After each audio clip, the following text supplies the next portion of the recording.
Bienvenue dans Révèle-toi, le podcast qui te donne des clés pour oser vivre la vie qui te ressemble. Aujourd'hui, j'ai le plaisir d'accueillir Olga Yankina. Olga est coach, accompagnante psychocorporelle, elle est aussi professeure de Kundalini, de Yin Yoga et elle propose des soins sonothérapie et énergétiques et tantriques. Tout ça m'a beaucoup allumé ma curiosité. Et on s'est rencontrés parce qu'on a fait la même formation de coaching, so Coach from the Heart avec Anne-Claire Méret. Et voilà, comme vous savez, pour ceux qui me suivent, je travaille beaucoup avec le corps dans le psychocorporel et c'est pour ça que j'ai eu envie d'interviewer Olga. Bienvenue Olga. Bonjour Teresa, merci beaucoup pour l'invitation. Avec grand plaisir. Mm. Merci à toi d'être là et de partager avec nous ce qui fait ton unicité. Mhm. Merci, merci. Comment t'es arrivée à tout ça, je dirais? Par où t'as commencé? Est-ce que t'as commencé par le corps, par le psychique? Enfin, est-ce que tu veux nous partager un petit peu ton chemin en quelques mots ou en plus de mots comme tu veux? Oui, avec plaisir. Je dirais que c'est un long chemin. Et il y avait, je pense, des inputs un peu dans tous les sens. Moi, je suis d'origine russe. Donc, ça fait 17 ans que je suis en France, mais j'ai grandi dans le pays qui n'existe plus, le RSS. Donc, à l'époque, maintenant un petit peu aussi, à l'époque, il y avait toujours cette mentalité d'aller en avant, d'aller être le meilleur, d'aller dans le dépassement. Donc, quand j'étais enfant, j'ai fait beaucoup de sport. Donc, j'étais une bonne élève, donc j'avais pas de problème d'études. Et en même temps, je faisais du sport. Je voulais être toujours la première. J'ai fait beaucoup de natation, ski de fond. Et j'avais à peu près 2 entraînements par jour, donc c'était vraiment un niveau assez professionnel. Sauf que donc c'était quelque part une pratique corporelle, mais sauf que elle m'a tué toute envie de la continuer parce que je m'écoutais pas du tout. C'était toujours dans serrer les dents, aller ne pas s'écouter, c'est pas grave, si t'as mal, c'est pas grave, tu vas y arriver. Et je suis arrivée à un moment quand j'ai tout quitté et j'ai jamais repris d'ailleurs. Et pendant plusieurs années, c'était très très compliqué pour moi de me reconnecter au corps. Je pense que j'ai fait une révolution, donc j'ai quitté tout ce qui était corporel et je suis allée plutôt dans le mental. Donc j'ai continué mes études, j'ai fait beaucoup d'études dans ma vie, j'ai fait plusieurs masters et une autre révélation qui était très très importante, impactante pour moi, c'était la découverte de Osho. Je l'ai découvert à 16 ans, justement quand c'était la période de ma révolution ce passage de sport vers je sais pas, la spiritualité. J'ai découvert Osho. On avait un moniteur dans la colonie de vacances qui nous a parlé de Osho. Je suis super reconnaissante d'ailleurs à lui parce que c'était pas très connu. Euh, voilà, j'avais 16 ans et j'ai découvert En fait, j'ai découvert la joie. Je pense avec Osho, j'ai découvert la joie et la joie dans le corps. Parce que d'un côté, dans le sport, j'étais dans le dépassement et dans l'éducation chrétienne orthodoxe, j'étais à fond dans la littérature, Dostoïevski, Tolstoï, donc la purification par la souffrance, les martyrs, donc voilà, beaucoup de souffrance en fait, beaucoup de tristesse. Donc la joie, c'était pas forcément quelque chose de spirituel. Et donc, et Osho, ça m'a permis de reconnecter donc cette joie d'être présent, de ne rien faire, de danser, de ressentir ton corps, de ne pas forcément se dépasser, mais juste accepter qui tu es. Et en même temps, cette joie qui était spirituelle aussi, qui était même plus spirituelle quelque part que la souffrance. Donc voilà, et ça a été une grande découverte pour moi, sauf que moi j'étais dans un cocon quand même dans la société qui était très différente. Donc à l'époque, j'ai pas trouvé forcément un maître ou un enseignant qui pouvait me accompagner sur ce chemin-là. Je faisais les méditations toute seule dans ma chambre, tout ça, je dansais, j'étais un peu folle. Mon papa me disait, oh, tu vas être dans une secte, etc. Je voulais pas le décevoir, donc j'ai suivi un peu le chemin plus classique. Donc quelque part, c'était les premiers, je pense, prérequis. J'ai voilà des premiers signaux de qu'est-ce qui est corps, comment est-ce que ça peut être connecté à l'esprit, etc. Et après, la grande découverte pour moi, c'était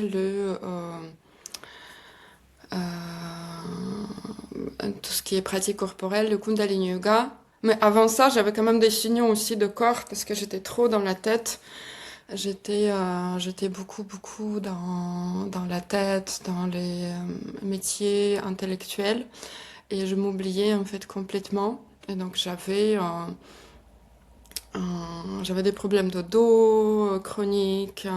Une fois, j'avais vraiment un problème de coccyx qui m'a handicapée pendant 8 mois. Donc il y avait des choses, vraiment des gros signaux. J'ai eu un accouchement un peu difficile de mon premier enfant. C'était un grand prémat, donc c'était vraiment le résultat du stress. Donc j'étais trop dans la tête, je m'écoutais pas du tout. Et ce qui m'a ramené, en fait, la vie m'a poussée, euh, m'a poussée par le corps qui a lâché. Plusieurs incidents, des maladies de dos, etc. M'ont poussée pour que je commence à prendre soin de moi. Voilà. J'aime beaucoup ce que Et- tu partages et ça fait beaucoup écho différemment, mais avec mon parcours. De Mhm. faire du sport, c'est pas forcément être dans le corps. Et faire du sport, c'est génial, je suis pas en train de dire Mhm. l'inverse. Mais cette performance, enfin, pendant longtemps, j'ai fait du cirque, donc 5 Mhm. jours par semaine, 4-5 heures par jour. Donc il y avait aussi ce côté de performance. Et alors moi, j'ai jamais été une extrême, mais je voyais beaucoup autour de moi ce que tu partageais. Donc jamais assez, toujours de dépasser, pousser encore plus le corps. Mhm. Et donc de travailler à rentrer le corps dans un moule plutôt Mhm. que d'écouter la particularité et la singularité de qui on est et vers où notre corps a envie d'aller. Euh, et ouais, et ça, donc ça fait, enfin, je trouve ça très touchant, ça fait beaucoup écho. Et ensuite, Mhm. donc, dans le mental, qui est génial aussi, mais du coup, pareil, euh, à vouloir toujours plus, à vouloir se formater à quelque chose, apprendre plus, penser de telle façon, ou euh, Ouais, et- ouais, tout à fait. Mais quelque part, je pense que tout vient du fait de non-écoute de soi. Et quand on s'écoute pas, on va suivre tout ce que la société va nous dire, toutes les injonctions, on va agir depuis la part de blessure, en fait, depuis la part de, voilà, je suffis pas tel que je suis, donc comment est-ce que je peux ressembler à ça? Comment est-ce que je peux être comme lui, comme elle, etc. Oui. Mm. Comment toi, tu as réussi à t'écouter? Qu'est-ce qui... Bon, tu dis déjà, tu as arrêté Mm. le sport, après tu as suivi au show. Mais peut-être, est-ce qu'il y a des choses qui t'ont permis de... C'est un chemin, hein, je sais pas, hop, Ouais. tout va bien. Mais est-ce que tu as des choses au quotidien ou des moments clés qui ont fait que, ah, ça a été important, je me suis écoutée dans telle décision et j'ai fait du Kundalini Yoga, par exemple. Mm. Est-ce que tu as des Ouais. moments comme ça que tu... Peut-être soit pour Ouais. permettre aux personnes de leur donner des clés ou voilà, c'est inspirant. Ah ouais, tout à fait. Même avant le Kundalini Yoga, je me souviens très bien, je suis allée voir une thérapeute. C'était un moment qui était un peu compliqué pour moi. J'avais un divorce compliqué et j'allais voir plusieurs psys. Et en fait, avec les psychologues purs, je restais tout le temps dans la tête. Donc je tournais dans la tête, ça m'aidait parce que ça m'aidait de poser des mots, de comprendre ce qui se passait. Mais il y avait quelque chose qui manquait. Ça me rendait encore plus malheureuse parce que je me disais, mais comment m'en sortir? Et je me souviens très bien, une fois, j'étais chez une thérapeute, je crois que c'était Gestalt thérapeute, mais elle n'était pas que Gestalt, elle travaillait vraiment avec du corps.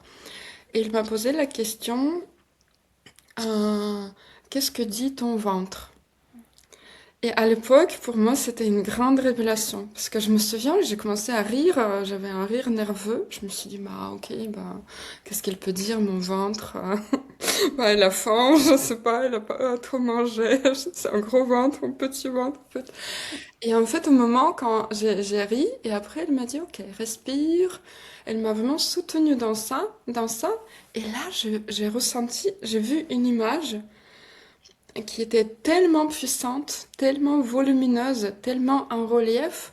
En fait, rien que cette image, ça parlait de tout. En fait, ça a expliqué complètement toute ma situation dans mon relationnel, dans qui j'étais. Et c'était très puissant.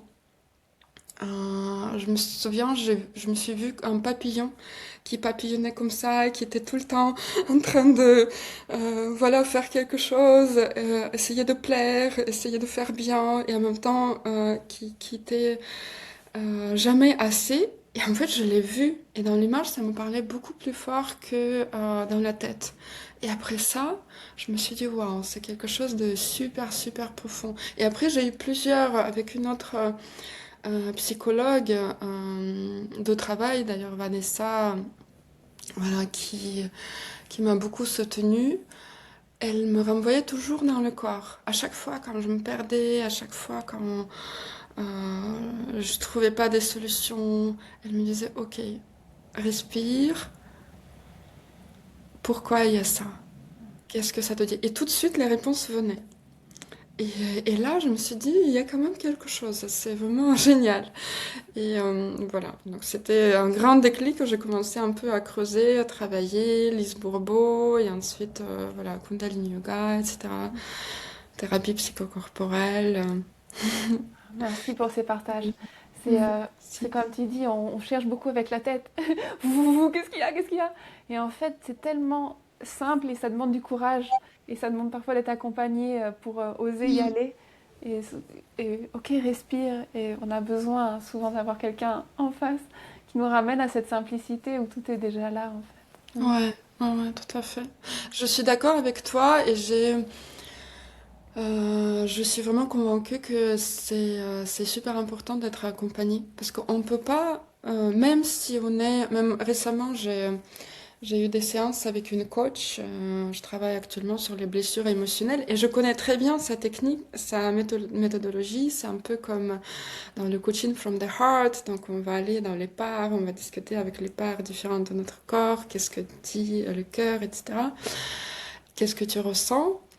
Et en fait, elle m'a posé la question, pourquoi tu es là? Et je lui ai dit, parce que pour voir mes angles morts, parce qu'on ne peut pas voir tout, même si on médite, même si on est expert dans la méditation, on médite tous les jours, on fait toutes les pratiques, on est coach, etc. On ne peut jamais être expert, mais voilà, même si on se croit à l'être. Et la deuxième raison, c'est, je lui ai dit, je voudrais bien te tenir la main pour descendre plus en profondeur.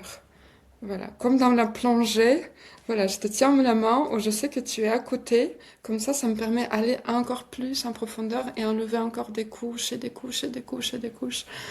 Voilà, parce que tout seul, même si on a bien travaillé notre système nerveux, on a toujours des protecteurs qui vont se dire, bon, peut-être, Olga, tu restes là où tu es, t'es bien comme ça, pourquoi tu vas chercher des problèmes? Ouais. Mm. Ouais, je suis tellement d'accord. Il y a les deux qui me viennent. C'est comme s'abandonner en confiance avec quelqu'un dans Mm. lequel on a confiance. Et en même temps, c'est quelque chose qui en puissance et qui... euh, parce qu'il y a une position pour moi ancienne de les thérapeutes, les médecins, l'extérieur a raison, ou a les clés. Non, les clés, elles Mm. sont en nous. Mais parfois, ou je pense souvent, quand on arrive à déposer notre confiance et à lâcher prise, euh, il y a quelque chose qui est dans les deux sens en fait, où on peut faire confiance à quelqu'un, ça nous permet d'aller plus en profondeur, comme tu dis, et donc de Mm. gagner en même temps en puissance parce qu'on sait qu'on peut y aller. Et c'est Bessel von der Kolk qui dit ça, que c'est souvent dans la relation où on a été blessé, et c'est dans la relation où on peut se soigner. Il y Oui, a tout ça oui, qui me vient en tête quand tu me partages. Mm. oui, oui, tout à fait, Mm. tout à fait. Et oui, le chemin qu'on fait soi-même, ça nous permet d'aller dans certaines choses enfin, seul, Mm. mais il y a toujours déjà les œillères et puis il y a des endroits où on a besoin d'être accompagné. Mm. Mm. Mm. Oui, on peut toujours euh, on peut- parce que même si on travaille aussi sur nos croyances limitantes, etc., on peut être tellement convaincu en fait que cette croyance, c'est pas une croyance, mais c'est la réalité absolue, que on se pose même pas de questions des fois. Et je pense que ça nous fait grandir aussi en tant qu'accompagnant, en tant que coach, parce que quand nous, on dépasse certaines choses, on devient encore plus puissante pour mieux accompagner les autres. Et ça, je vois aussi que même mes coachés, mes clients, clientes qui viennent, ils sont attirés souvent par des choses que, par mon chemin, bah, nos chemins en fait, que nous avons fait par nous-mêmes. Donc ils disent, bah voilà, si elle, elle l'a fait, moi aussi je peux faire quelque part. Donc ça, c'est génial. Donc pour moi, c'est aussi une motivation. Je me dis, si je le fais, c'est pas que pour moi, mais c'est aussi pour mes enfants ou pour toutes les personnes que j'accompagne. Donc c'est super inspirant, oui. Ouais, totalement. Mm. Et il y a les deux qui me viennent. Quand je suis accompagnée par quelqu'un et que je dis quelque chose, déjà je l'entends différemment que si je me le dis moi-même. Et puis la personne peut aussi faire, enfin, me mettre en lumière des endroits où je vais pas. Et puis il y a cette position d'humilité aussi. Parfois je suis sachante et en fait je Mm. suis à tout en même temps. Je suis celle qui ne sait pas, je suis celle qui... Enfin, on est plusieurs choses en même temps. Ouais, ouais. Mm. Et je trouve que c'est super intéressant aussi de garder cette posture d'humilité, bah, de revenir de I'm nobody. Je suis. Parce que ça permet de vraiment avoir le cœur ouvert. Moi, ça m'est arrivé de faire, surtout au début, par exemple, même des soins tantriques, de faire depuis l'espace, ok, c'est bon, je connais, j'ai fait déjà plusieurs, en fait, j'arrive. Et euh, c'était pas bon en fait, parce que je venais quelque part depuis mon espace de confiance. Voilà, je connais des techniques, mais en fait non, chaque personne est différente. Sur le moment, elle peut avoir une ouverture très différente. Donc c'est super important de vraiment venir comme un enfant, avec les yeux ouverts et oui, bah, et à chaque fois recevoir et apprendre, à chaque fois apprendre. Ouais. Ouais, merci, merci de poser ça. Mhm. Je trouve ça tellement important. Mhm. Je trouve que bah, tout le monde, hein, mais en tant qu'accompagnant, on veut parfois tellement. Et puis, et puis c'est comme si il y a quelque chose du contrôle. Et en fait, oser abandonner le contrôle, oser dire, OK, j'ai plein d'outils, mais je ne sais rien. Enfin, moi, j'appelle ça comme Mhm. ça, cette position, en fait, j'en sais rien. Et c'est Ouais. ensemble qu'on va découvrir.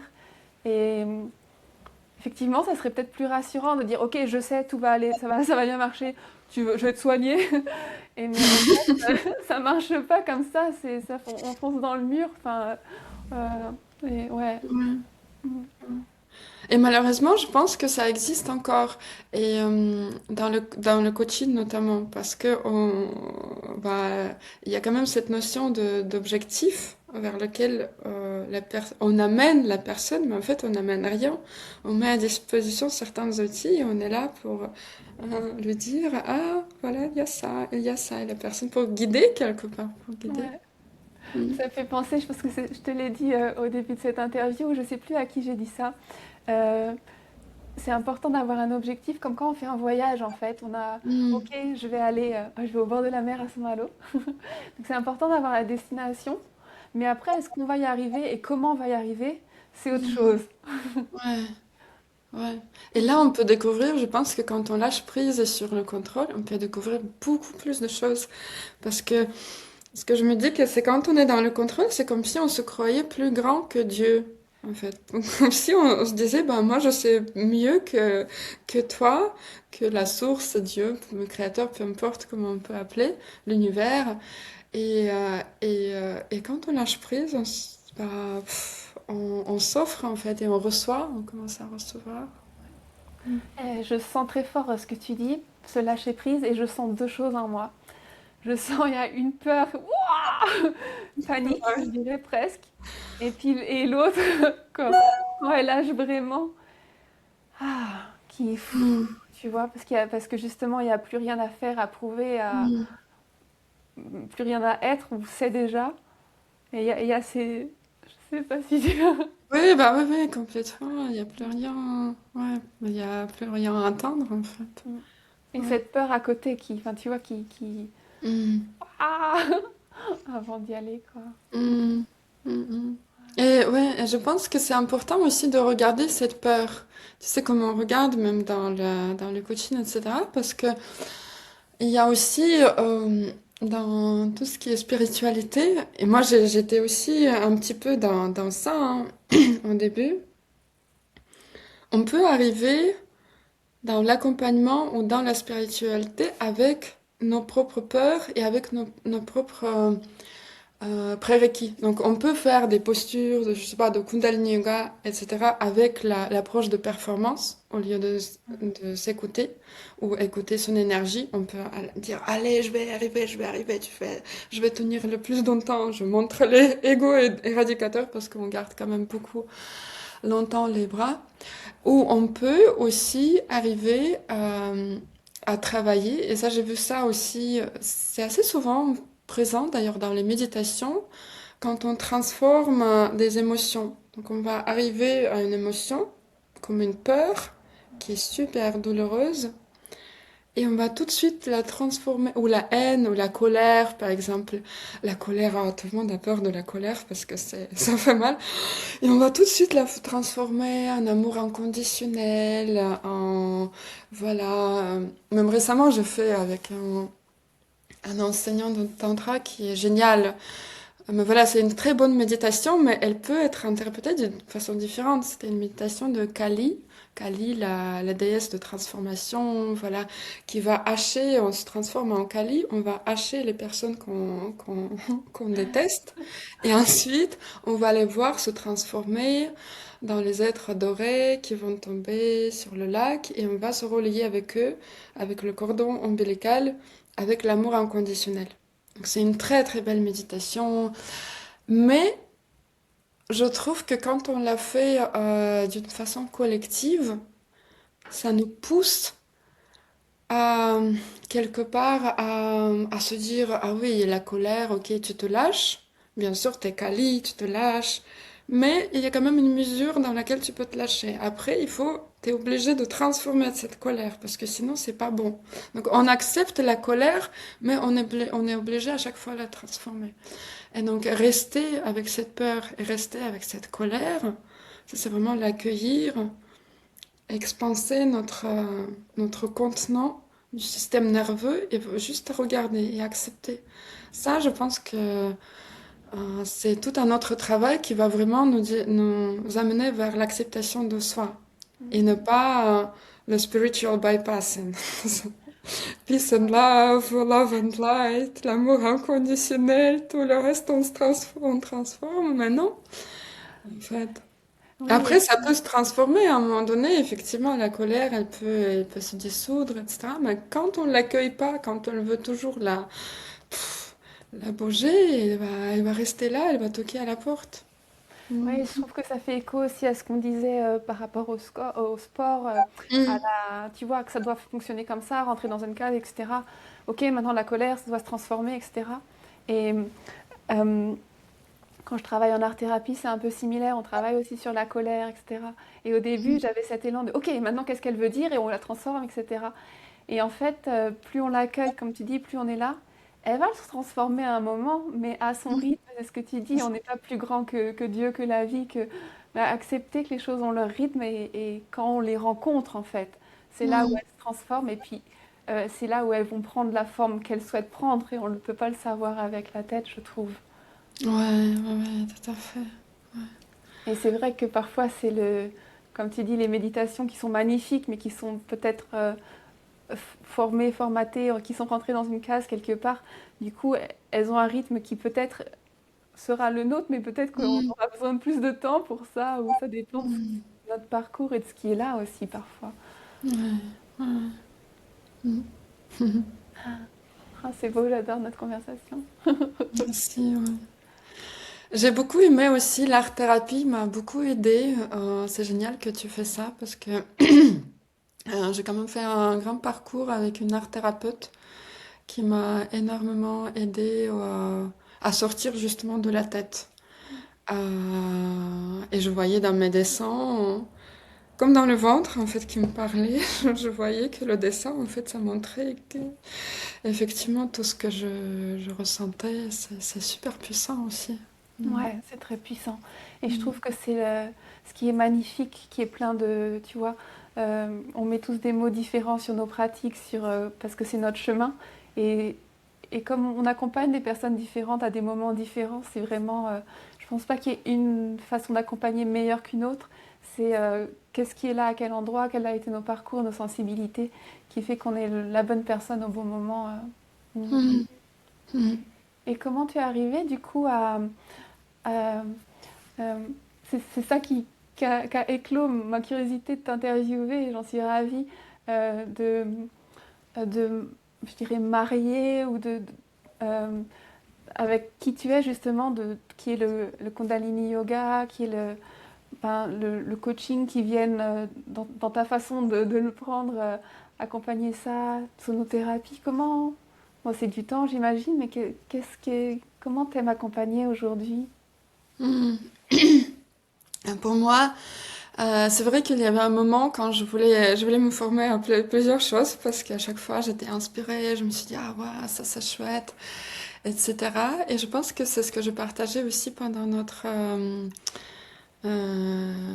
séance des anciens de coaching from the heart, que à chaque fois j'étais inspirée par un outil et je faisais un peu le marketing de l'outil. Donc je disais, ah oui, regardez, le Kundalini Yoga, c'est ça, ça peut vous transformer.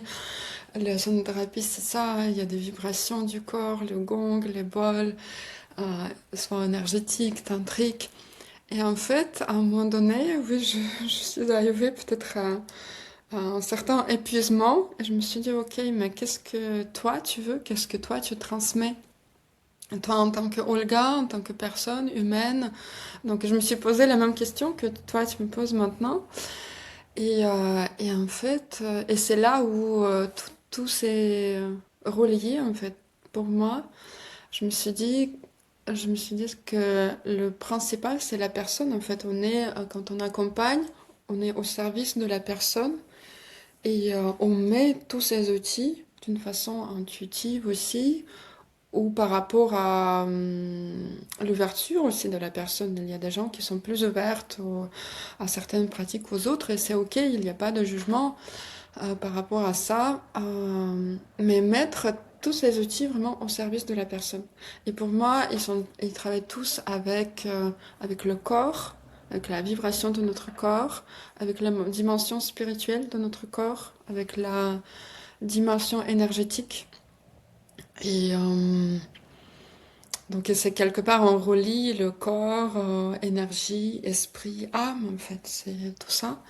Donc c'est ce que j'adore parce que dans chacun de ces outils, il y a une dominante, mais il y a tous ces composants qui sont présents, même dans le coaching from the heart. Il y a aussi la dominante corporelle, énergétique très puissante. Donc oui, dans les accompagnements, euh, je commence par la porte qui attire la personne. Donc des fois, ça peut être le coaching ou le corps ou l'énergétique. Par exemple, il y a un soin qui est génial que j'ai intégré assez récemment, la lecture des chakras. Donc, et ça, c'est super puissant parce que quand on lit les chakras, en fait, on est tenu. Et peu importe ce que la personne peut nous dire, on le sait, en fait, on le voit et on le dit à la personne, elle a dit, ah oui, c'est vrai, c'est ça. Et donc, quelque part, on enlève tout de suite toute cette couche des narratifs de la tête. Et la personne a dit, ok, toutes mes angoisses, toutes mes pensées, en fait, c'est pour cacher ça qui existe là. Donc et ça se voit au niveau énergétique, au niveau corporel, ou quand on plonge aussi dans les méditations, dans le corps, dans nos blocages, dans les ressentis de notre corps. Ça ressort tout de suite. Et, euh, et après, il y a des moments quand la personne, par exemple, quand la personne est prête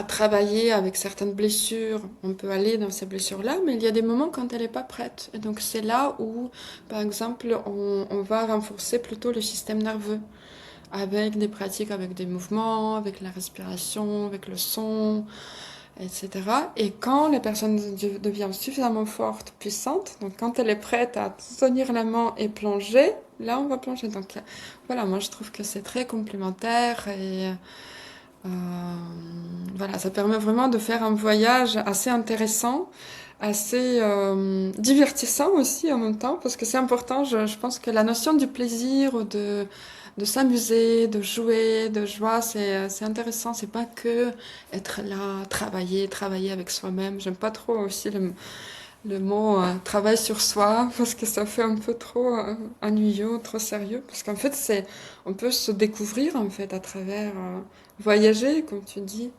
voilà, s'amuser. Hmm. Oui, tu disais au début, la joie est spirituelle. Ouais, c'est ça. Ouais. Oui, moi j'aime bien dire explorer. Et je suis d'accord avec toi. Effectivement, il y a des fois où on va rencontrer des émotions, des sensations qui sont peut-être challengeantes, mais c'est pas, voilà, enfin, on n'est pas là pour creuser la douleur, quoi. Donc on Hmm. traverse ensemble, mais ça peut être joyeux. Même parfois il y a les rires, les larmes qui sont là, et parfois c'est juste des moments simples et doux, quoi. Mm. Ouais, bien sûr. Et d'ailleurs, c'est pour ça que j'ai choisi plutôt le coaching que la thérapie, parce que je trouve que ça nous permet vraiment d'aller nous.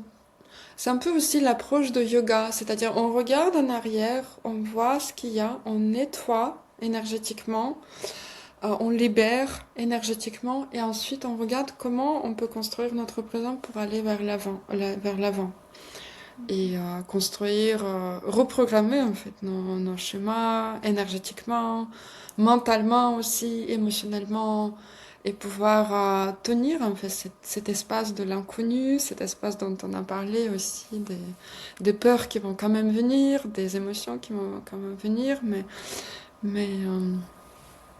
voilà, être suffisamment fort pour faire confiance en fait, faire confiance. Mm. Mm. Merci. Ouais, c'est un chemin et c'est quelque chose qui, voilà, c'est un chemin d'une vie. Et, Mm. oui, c'est très, enfin, je trouve ça, parfois en thérapie, enfin moi je mets le mot thérapeute parce que j'aime bien aller Mm. dans les émotions et c'est pour l'instant ce qui me convient le mieux, mais c'est vrai qu'il peut y avoir l'idée d'aller toujours regarder derrière, mais Mm. c'est pas pour aller, pour s'y baigner et y rester, mais C'est ça. c'est pour, comme on disait tout à l'heure, c'est pas pour transformer directement, mais c'est pour Mm. accueillir et laisser transformer vers quelque chose du futur, quoi. Et c'est possible de. Et en fait, c'est chouette. C'est comme on disait tout au début, en fait. C'est pas pour être mieux, pour avancer, pour. C'est possible d'avoir une vie plus douce, mais quelque part, c'est comme s'il y avait plus de but, et en même temps. Tu vois ce que je veux dire? Et en même temps, avoir cette intensité, Ouais. en fait. Mm, C'est mm, ça. ouais. Je pense que des fois, on recherche l'intensité aussi à l'extérieur. C'est pour ça qu'on fait plein d'expériences, etc. Parce qu'on fuit notre propre intensité. Mm, Et donc, la douceur nous permet d'accueillir euh, tout ce qu'il y a dans la lenteur et accueillir toute l'intensité. Aller encore plus dans les nuances, plus dans la profondeur, plus dans la subtilité. Et du coup, la douceur, le rien, ne rien faire, voilà, juste la présence pure peut être très très intense aussi. mm. Peut être même plus intense. Je pense que c'est pour ça qu'on fait des fois plein d'expériences pour fuir cette intensité. Ouais. Oui, parce que la douceur, en tout cas, de ce que je ressens dans ce que tu partages là et ce que je ressens, comment ça résonne en moi, Hmm. c'est quand je suis dans cette douceur et dans ce qu'on partageait tout à l'heure du lâcher prise, ça ne veut pas dire que j'accepte tout. Au contraire, il y a quelque chose qui est encore plus ferme et encore plus posé, du coup, certainement sur Hmm. mes limites. Donc, la douceur peut être aussi très ferme. Oui, complètement. Mm, Complètement. mm, La douceur, oui, je suis d'accord avec toi. La douceur, elle est puissante en fait. mm, C'est pas une douceur faible. C'est mm, pas, voilà, le laisser aller. C'est la, le contenant. C'est l'énergie qui permet vraiment de se déposer Et en même temps de contenir, ouais. Alors, merci pour tout ça. Je ne sais pas, Merci. vous qui nous écoutez, si vous ressentez aussi cette énergie qui est là. Ouais, c'est beau, c'est doux, c'est puissant, c'est émouvant. Ouais, Merci c'est très beaucoup. beau. Merci à toi. Mm. Mm. Euh, je voudrais vous dire pour ceux qui nous écoutaient que vous avez toutes les infos pour retrouver Olga sous cette vidéo. En ce moment, elle propose un programme pour accompagner les femmes. C'est dédié aux mamans, pour celles qui sont actives, qui sont stressées, qui souhaitent sortir de cet état de stress chronique. C'est possible de reprendre votre vie en main. Mais t'accompagnes aussi tout le monde, tu me disais tout à l'heure. Donc il y a ça qui est là en ce moment, mais sinon tu t'accompagnes aussi plus largement. Mm. Merci Teresa, merci à toi. Merci beaucoup. Est-ce que tu veux dire un dernier mot ou est-ce que toi aussi tu baignes dans cette énergie? Moi, j'ai beaucoup aimé que nous finissons justement sur la douceur, parce que, vous savez, Dostoïevski disait que la beauté sauvera le monde, malgré le fait que j'ai une attitude très mitigée par rapport à Dostoïevski, mais la beauté sauvera le monde, et là, moi, je dirais que la douceur aussi sauvera le monde. Mhm. Merci. Parce que quand on est doux aussi avec soi-même, on va être doux avec les autres, il n'y aura pas de guerre Mm. dans la douceur. Mm. Ouais, ouais. Mais il y a des positions fermes, mais il n'y a pas de... Mm. C'est Oui. différent. Ouais, je suis d'accord avec toi aussi. Plus on apprend à être doux avec soi-même, à s'aimer soi-même, à s'accepter, à s'accueillir, plus on peut aussi accepter et accueillir les autres en posant nos limites, quoi. Mm. Mm. Mm. Mm. Merci. Mm. Et alors, si vous avez aimé ce podcast, je vous invite à le partager autour de vous, à le liker, ça aide à ce qu'il soit visible, ou à le commenter. Et puis, ben voilà, merci d'avoir été là et à tout bientôt. Merci beaucoup, Teresa. Merci.